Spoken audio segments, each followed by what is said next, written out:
Liora Aelwyn, once a fragile whisper of a girl, now stood tall. Gone was the timid healer, her hands once only knowing the touch of soothing balms. War had reshaped her, forged her into steel. She bore the weight of her people's hope on her shoulders, a mantle heavier than any armor. Her world, once vibrant with life, now trembled on the precipice of destruction. The shadow blight, a formless terror from the abyss, had come to consume their sun, their very essence. Liora looked out at the assembled army, her army. Farmers and blacksmiths stood shoulder to shoulder with seasoned warriors. Fear flickered in their eyes, but they held their ground. They looked to her, their hesitant savior. Today, we fight for our dawn. Leora's voice resonated across the battlefield, infused with newfound strength. For our homes, our families, our very lives. The blight descended like a shroud, blotting out the already waning sun.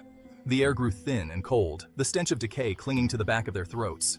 Whispers snaked into their minds, whispering doubt, despair. Creatures of nightmare, birthed from darkness, surged forward.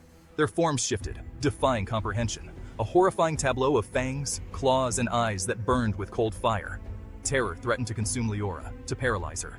But then, she saw the fear in the eyes of a young baker standing beside her, his grip trembling on his makeshift spear. This was not the time for her fear. She was their shield, their beacon. For our dawn, Liora roared, drawing her sword. The crystal in her hand flared, bathing the battlefield in an ethereal light, pushing back the encroaching darkness. The clash was deafening. Steel met shadow in a symphony of chaos. Liora fought like a woman possessed. Each swing of her sword was imbued with the raw power of desperation, of love for her fallen comrades. She moved with a grace that belied her slight frame, a dancer weaving through a macabre waltz of death. Where she struck, shadows recoiled. Where her crystal's light touched, the creatures of the blight shrieked and withered. But for every fallen monster, two more took its place. The blight seemed endless, fueled by their fear. Liora felt a chilling weariness seep into her bones.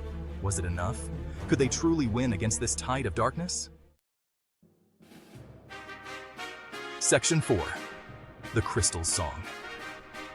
As doubt threatened to consume her, the crystal in Liora's hand grew warm, pulsing in time with her racing heartbeat. A melody, faint at first, whispered in her mind. It spoke of courage, of sacrifice, of the unwavering strength that lay dormant within her. This was no ordinary crystal. It was a conduit, a vessel of ancient magic that resonated with the very essence of her being. It whispered of her destiny, of the power she had yet to unleash.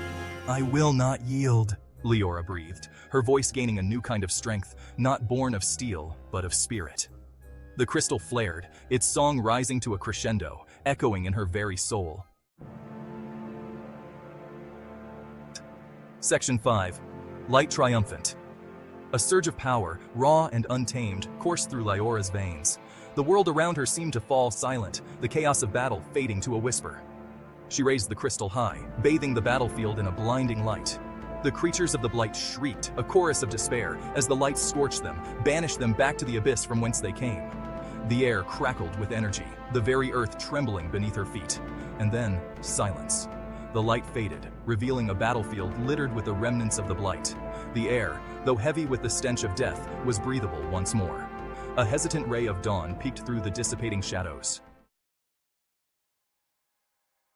Section 6. A Hero's Journey. Liora stood amidst the aftermath. The crystal, now dim, clutched tightly in her hand. She was no longer the timid healer, nor even the warrior forged in the fires of war.